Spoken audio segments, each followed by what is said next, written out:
All right, what's up, SoleMates family? It's your boy Parris here, sitting with Superintendent Jamal Cole. Ooh, all those titles, okay. Yes, indeed. Yes, indeed. This is my very own pastor, but definitely want to give respect where respect is due. All right? So make sure you follow us on all social media platforms at SoleMates 206, including YouTube. Make sure you subscribe, comment, and like. Make sure you like this and help us go viral. Help us spread the word, okay? So, if you're not in the Seattle area, we do have a website, sms206.shop. If you are in the Seattle area, we do offer shipping if you're right outside, if you're still in Washington, but you're not local, okay? So, but if you're ever in the Seattle region, if you're ever in the Seattle area, make sure you come visit us. 1422 Harvard Ave, Seattle, Washington, 98122. On top of the QFC located on Pike and Broadway, okay? Now, let's get into it. So, Pastor Cole. Yes, sir. Anything you'd like to say? First of all, thank you for having me on your show. Yeah, for sure. Good to be back in SoleMates. This is the place where I probably get in the most trouble, where I probably spend the most money, and end up sleeping on the couch when I get home. No, that's just a joke. Me and my wife are both sneakerheads, so yes, she loves it when I get a pair, just as long as I bring her a pair too. Right, I was just gonna say that. Yeah, man. Yes. But glad to be here with you. Yes, I'm glad to have you. I'm glad to have you. Yes, I'm glad to have you. Yes, sir. All right, well, let's get into it. What was your all-time favorite sneaker growing up? Man, so I kind of figured you was going to ask me this question, so I figured I could show you better, I can tell you. So, G-Nikes. Yeah, I just had to bring my G-Nikes with me. Okay. The forest greens. But I'm going to be honest, I thought you were going to say the Soldiers. Oh, he does me like that. No, the G-Nikes, the Cortez, to give it the official name, is because that was the era that I grew up in. Right. You know, the era of the 90s when gangbanging was at its height. Right. A lot of the young brothers in our community were kind of seduced by the lifestyle, just to be honest. Right, right. It was in the music, it was in the neighborhood, it was in the culture. Mm-hmm. And one thing you were going to see 9 times out of 10 at school was the khakis. You was going to see the Cortez. With the crispy crease down the middle. Down the middle. And we used to crease the shirts too. So we had the white tees with the crease down the middle. And man, the murder braids with the curl, Jerry curls, whatever. Mm-hmm. And so that was my favorite shoe at that time. Okay. I mean, really, most people thought Jordans would be, you know, my favorite. But Jordan was probably 2 on my list. Right. Okay. I had to have a Cortez. Okay, that's what's up. Yeah. Fun fact I would like to share with you guys. So Cortez, right, was not the original name of the sneaker. What they wanted to do was they wanted to name it Aztec or Azteca, right? So what they did was they began to name it that, but I forgot who it was that had the rights to that name. Mm-hmm. I think it was like Adidas or some Reebok or somebody, right? They wasn't having it. Yeah, they wasn't having it. So they had to give up the name. So what did they do? Nike went and changed the name of that shoe to Cortez. Cortez is the warrior that went and killed all the Aztecian people. That's so it was cold. That's history. That's cold. Yeah, that's cold. Yeah. So just wanted to point that out right there. Okay, so a little bit of sneaker news that you get at SoleMates when you follow us. Okay, make sure you subscribe and like. Leave a comment below. Tell me what you think. All right, so what's next? Let's see. How did you become a sneakerhead? What was it for you that made you gravitate towards sneakers, the culture? Was it a song? What was it? It was definitely, I won't say a song, but it was definitely hip hop. Okay. It was definitely hip hop. I mean, that was the soundtrack to our generation. Okay. Give me a song specifically. Ooh, if you had to pick one. You're going to do that to the Or an artist. If it's not a song, an artist. No, I'm going to keep it 100 with you, all the way raw with you. It was probably Boys in the Hood, NWA, and definitely seeing the videos. Easier said than done. Yeah, buddy. And they pull us up in the Astro van on D's, you know, jump out with the Cortezes on and the Chucks on and whatnot. And so, I mean, if you was in the hip hop culture, because I was writing and later on producing, you had to have the look to go with the rhymes. Right. It had to be there. Right. Otherwise, you was going to get laughed out the classroom. Right. It was a part of it. Yeah. So we had to do it. Okay, yeah. I definitely remember as a youngster growing up watching, NWA for sure. Yeah. It was iconic. Also, absolutely. Even if you go back to like LL, even if you go back to Run how DMC, could I forget LL? You know what I'm saying, with the Kango hats, that's almost hip hop blasphemy not to include LL. I mean, wow, what was the song? stripes with the he did the one song "I'm Bad." Right, yeah, with the gold chain, like that rope, and he jumps out the back. Yes, with that Kango with the shirt on with the pants. That's what it was. That was iconic. That was iconic. Yeah. And for me, I was just like, oh, he's filled. Yeah, I was like, oh, he's dope. That's why I had to have the shoes. Yeah. Okay, so I respect that. I respect that. Adidas, Run DMC. All right. We can keep going, but I respect that for sure. All right, so how about today? What keeps you in the sneaker culture? Is it kids? Are your kids, sneakerheads? Like you said, your wife is a sneakerhead. I know we actually have a Jordan 4. Can you grab that Jordan 4 for me? We have the original release that actually belongs to his wife. She came and donated it to us. For sure. Yep. And so I'm gonna show you 1989, I believe, was the first release of the Bread 4. And shout out to Lady Cole. Bam. Yes, that's it right there. Originals. Yeah, that's it right there. Falling apart and everything. Lady Cole's. Ridden High School. Yes, point guard. Indeed. Starting point guard. I'm going to leave those there. Right. Man, I mean, look at the separation coming apart and everything. Yeah. She kept that for years. She's got shoes in the closet still, right now from high school. Right. Lined up. Right. Yeah. Right. And the only reason she donated this one is because she couldn't find the second one. So she was like, let P have this. Right. Let him put that in there for nostalgia purposes. But listen, even if you could find it, what you gonna do with it? I would wear those. I ain't gonna lie. Yes, because that's wear it one time and blam's gonna come right. Look at that. But they doing that now. They wearing baggy clothes again. True. Yeah. True. Everything, fanny packs, everything's coming back around. It's got to be kind of dingy and stuff. Yeah. So that might work nowadays. You gonna walk right up out of that. That's gonna crumble and fall apart. I ain't gonna lie to you. I mean, but to answer your question straight up, I mean, you hit the nail right on the head. It's my kids. Mm-hmm. Like I'm gonna be honest with you. I kind of was in the streets. But then I got in the church real heavy. Gave my life to God, and I kind of just lost my passion for fashion for a long time because I was going hard after God. Right. I really wasn't into any of that stuff. It was just a season where I was just seeking God. Right. And then I looked up one day and my kids was laughing at me. Like, Pops, what are you doing? Right. I thought you was the man. Right. You lost your flavor. You lost your flavor. Right. What's going on? Right. So I had to start getting my game back up, my shoe game back up. Right. And now I probably got more shoes than they do. That's what's up. They probably got more expensive shoes than I do. Right. But I probably got more shoes, quantity than they do. Right. That's what's up. Yeah. That's what's up. Okay. Let's talk about it. Mm-hmm. How did you find God? Like, what was it that made that transition from the lifestyle? Matter of fact, let's talk about the lifestyle. When you were growing up, were you in the gang activity? What gang was it? What neighborhood? What area? Share your story. Well, I'll give you the area just to keep everything peaceful. I won't get into the specific gangs, but I grew up in the Skyway area. I grew up in the CD, and when I hit like 9 or 10, my parents bought a house in the South End because it was more affordable. And so we moved from the CD to the South End, and Skyway is where I kind of got my feet wet with the thug life. I'll just put it that way.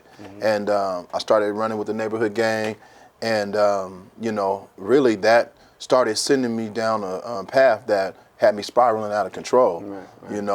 My mom, as a result, she developed high blood pressure because she stressed out about me that much. Right. I mean, to the point where, she was really on the verge of, a nervous breakdown. And so long story short, my parents raised me in church, but when I hit 13 years old, I just totally rebelled, didn't want anything to do with church, didn't want anything to do with God, didn't want anything to do with religion, period. I was just trying to do me, and the best way I knew to do that was hanging out with my partners. Okay. And all of them was smoking weed, drinking, trying to be more grown than what they were, and gangbanging was the thing. You know, didn't realize how dangerous it was until things start popping off. You know, you just out there, young man, trying to kick it. You know, have fun. You know, it was the thing to do. You know, and one particular night, just to get straight to the point, I was at the Bight of Seattle, and when I was there with some of my friends, we used to do this thing every year. It's called a cypher, right? And if you know anything about hip hop, you already know what a cypher session is. And so we're by the Gravitron, in between the Gravitron and the darts, down at the Bight of Seattle, and somebody starts beatboxing, and next thing you know, a crowd starts forming. And so Cats is in the middle of the crowd, going back and forth in the cypher, you know, exchanging rhymes. You know, the battle rap is pretty lighthearted, but then it starts moving to some heavy stuff. Then the next thing you know, one gang's calling out they set, the next gang's calling out they set, and it went from that to a melee. I mean, fists is throwing, people are fighting, and the crowd disperses. And when the crowd dispersed, I'm just kind of standing there looking for my homies that I was there with, and all of them had just disappeared. And there was this guy standing next to me, and he had a particular color on from head to toe. And I looked him in his eye, he looked me in my eyes, and I looked down and I could see he had a .22 in his hand. And it was like in that moment I knew instinctively that the devil was trying to snuff my life out, like he wanted to destroy me. And if he could get me in that moment, he would.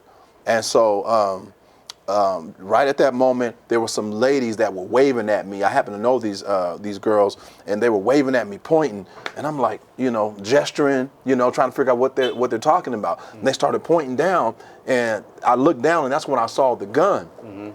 And I looked back up, and the police officers that were on the horses started galloping towards us. Because if you've been in the Bight of Seattle, you know that's how they enforce down there. The officers are either on foot, on bicycles, or on horses. And so they started galloping towards us. He broke, I broke. And that night is when I started praying. I was still away from my friends, you know, because I didn't want to be embarrassed. I didn't want nobody talking about I was weak for the game, and you know, if you're scared, go to church. You know, but I was, you know, I was, man. I was like, man, I'm gonna die out here. And for me, it wasn't so much dying that really bothered me, but it was life after death. Like, what's after this? You know, what if hell is real?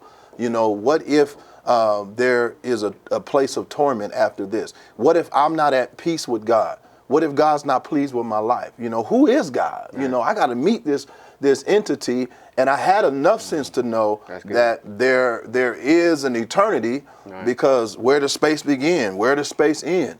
You know, look at the world. It's turning, you know, on an axis, but at the same time, it's not, you know, out of orbit. You know, it's in a flux, but yet it's still in control. There's still some order to it. There were too many variables. There were too many things that pointed to intelligent designer, a creator that was outside of our sphere and realm of understanding. So I knew one day I was going to have to meet whoever that was, and it just didn't sit well with me. I was like, man, I don't want to die like this. And so that's when I just started praying, man, and saying to God, look, if you're real, I need help.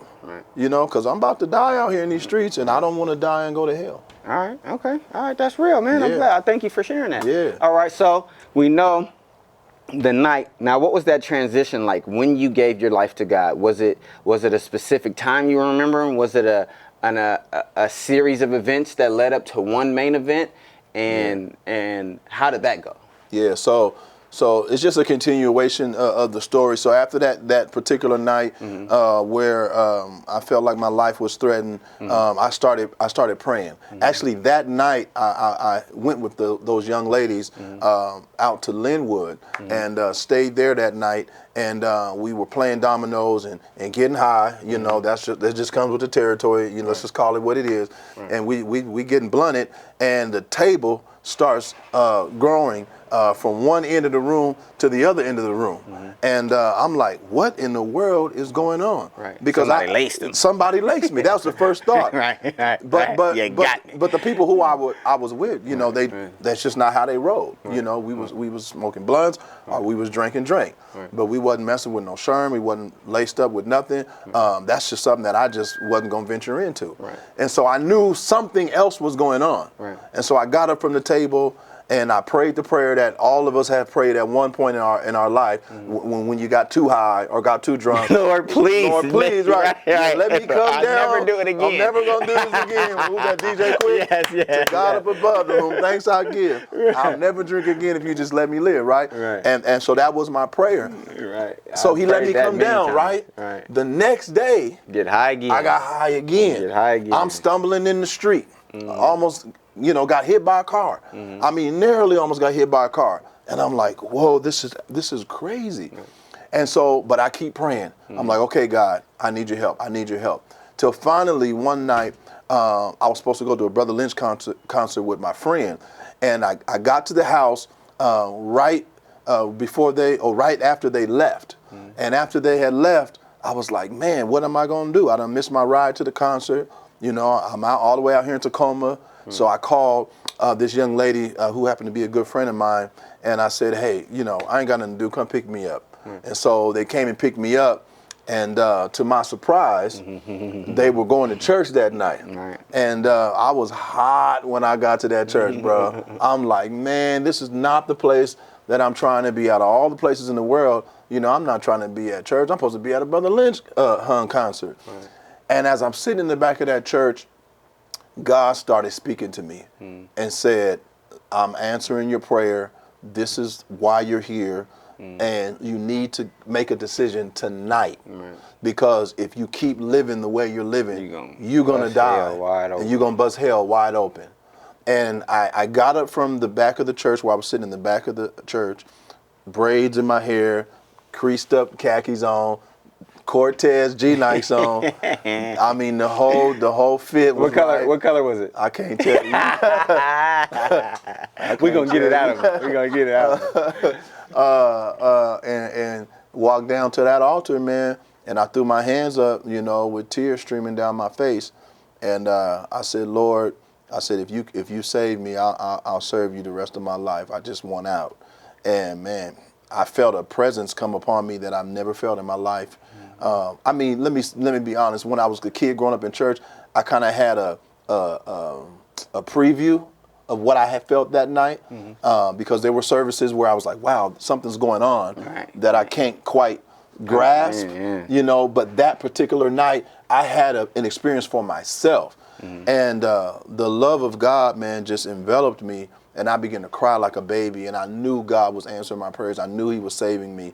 And that was almost 30 years ago. And from that day to this day, I've been serving God, man. All right. I've been serving God. So from the moment you got saved, from the day you got saved, gave your life to God, to the moment you became a pastor, how much time had went by? Approximately 6.5, 7 years. Okay. And I came up under them old school pastors. Right. When so the night I got saved, I knew I was called to preach. Right. And it's real interesting because nowadays preaching is a career. Right. And not a calling. Right. People go to school to preach, they go to school to pastor, but they really don't have the passion. And we were kind of talking a little bit about passion earlier tonight. They don't have the passion to do it. Right. So when you don't have the passion to do something or the calling to do something, you can have all of the mechanics in place, but it still doesn't register with the hearts of men. But I knew God had called me because the night I got saved, I saw, I don't want to call it an open vision, but I could kind of see in my mind, it was like a sea of young people, and they were like a herd of cattle going all in one direction. And in the vision, God lifted me up over them and took me to the front of the line, and they were falling off of a cliff. I mean, by the thousands. And God spoke to me and said, I'm sending you to them. That's the Joshua generation. I'm sending you to them. Go get them. And so I knew that night that God had called me to preach the gospel.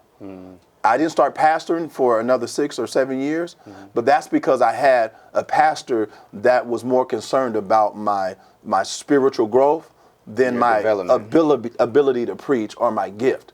So when I told him that God called me to preach, I mean, I think I might have told him the next day after I got saved, hey, Pastor, God called me to preach. And he just kind of laughed. He said, well, if God called you, we all going to find out. Right. We'll all find out. Right. Yeah. That's real. That's real. Yeah. Okay. All right. Well, now that we know his background, now let's get into a little bit more about SoleMates. Of course, I started collecting shoes in like 1999, 2000 area, year, somewhere around there.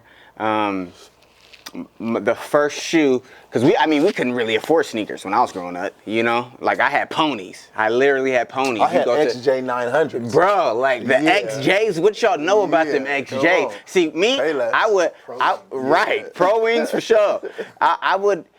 We would go to Payless and pick out shoes, and like my sibling, right, my sister, she would pick the shoes that looked like a Jordan, but it wasn't a Jordan.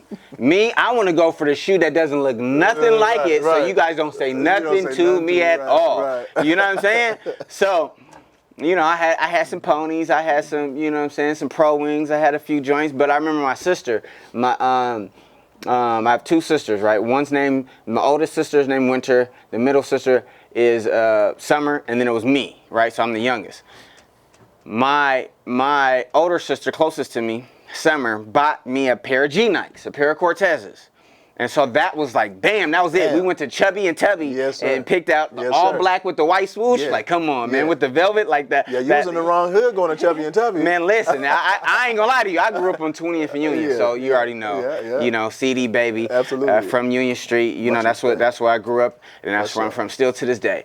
But nevertheless, you know, we went out to the South End and, you know, went to Chubby and Tubby and got a pair of G-Nikes. You know, her first paycheck. I appreciate you. Shout out to my sister Summer, you know what I'm saying? And that kind of started a spiral, right? Chubby and Tubby don't even exist anymore. Right, but they had the sneaks though back in the day. They did. That's back in the day. Then you would go get an outfit, and then you would go to Columbia Plaza. Columbia Plaza. You would go to Columbia Plaza, get some CDs. You might get a pager, be able to take a picture, get some food. You know what I'm saying? Like, it doesn't sound like a sneaker shop, Chubby and Tubby. Chubby and Tubby, it was like ha ha ha, yeah. It was a spot. Right, it was. Chubby and Tubby was a spot that you could go to for some Dickies. Yeah, nah. Okay. Nah, Jabot jeans. Like, come on, man. I had every color with the stripe with the huge pocket. Yo, that was, I used to get fitted up in there for the low.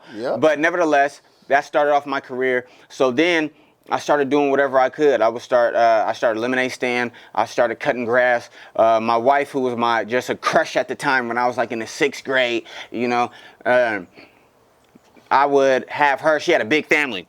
So her cousin and her uncle, we went out to Kent. They lived out in, Federal Way, Des Moines or something like that, right? They dropped us off in that area and didn't come pick us up until the evening. You know what I'm saying? For sure. And so I was like, man, just let us out. You know what I'm saying? Don't come pick us up till nightfall.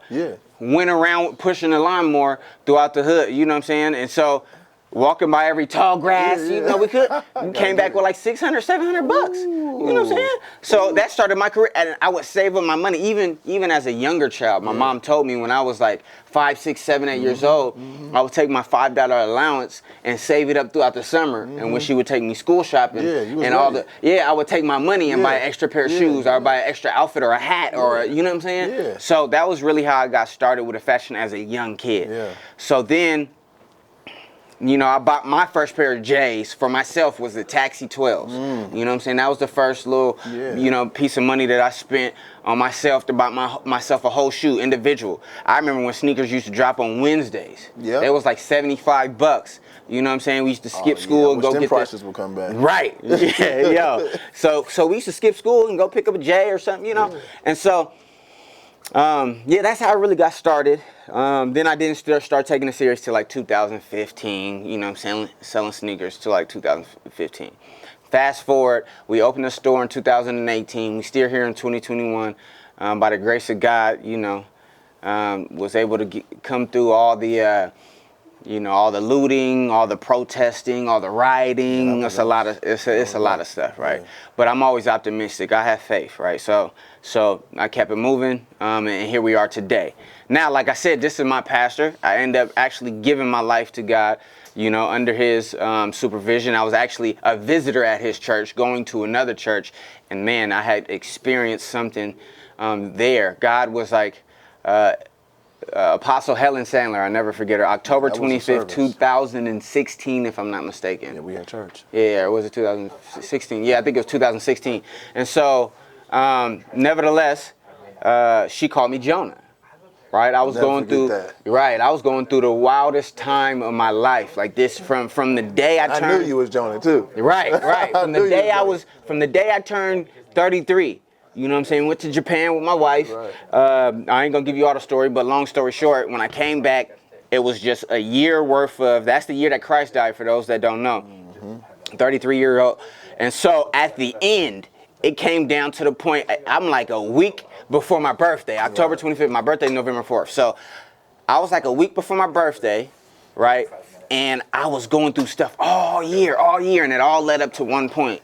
And it was my life or somebody else's life. You know, like I said, you know, being from Union Street, growing up in gang culture, you know. How are you going to avoid it? Right. And so at the end of the day, the very person that I was feuding with was like a childhood friend. Like we've been knowing each other since like the 3rd grade. Yeah. You know what I'm saying? Yeah. So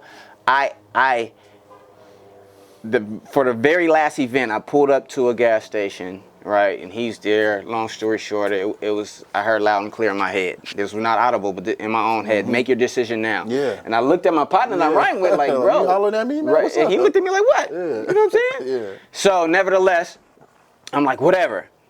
So I get ready to hop out.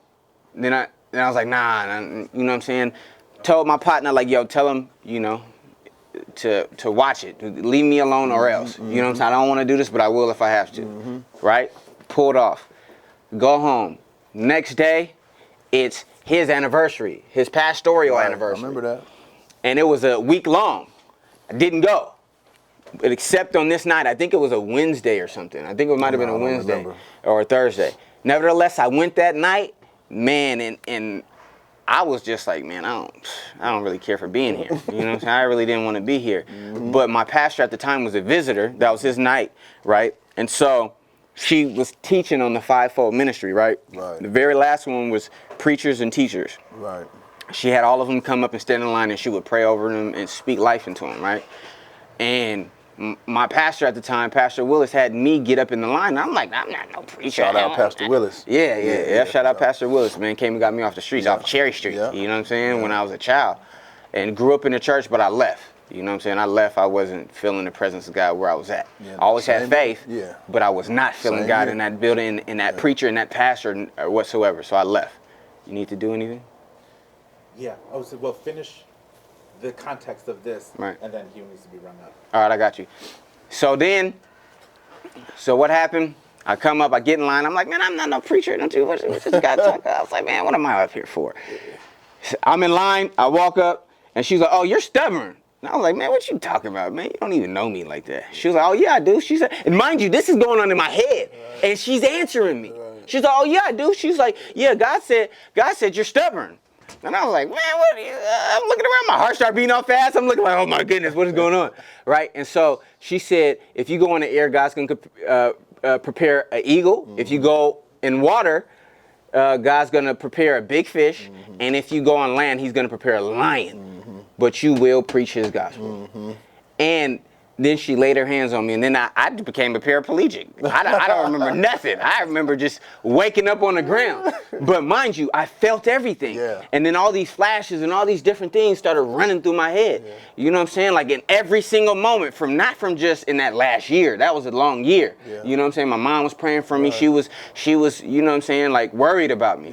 And I wasn't afraid for my life. I was more so worried about what I was going to do to somebody else because where that was going to take me. And so that night, man, I was laying on the floor, you know, at an altar of a church that didn't even belong to me. I could hear Pastor Cole and I could hear Pastor Willis praying over me, and then flashing. I mean, I'm talking about moments from ever since I was a child to where God was coming for me and I was denying him every single time, flashed before my head.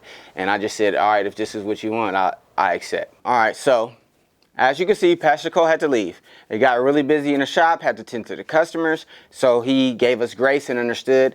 But we are going to have part 2 to our video that will be coming pretty soon.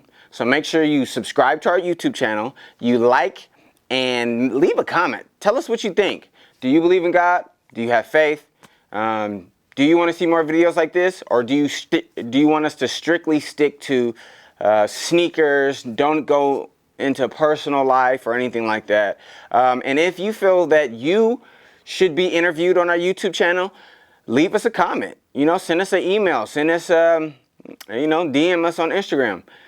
Make sure you follow us on all social media platforms, SoleMates 206. And remember, it is SOLE, like the sole of a shoe, not SOUL, like couples or love match or anything like that, okay?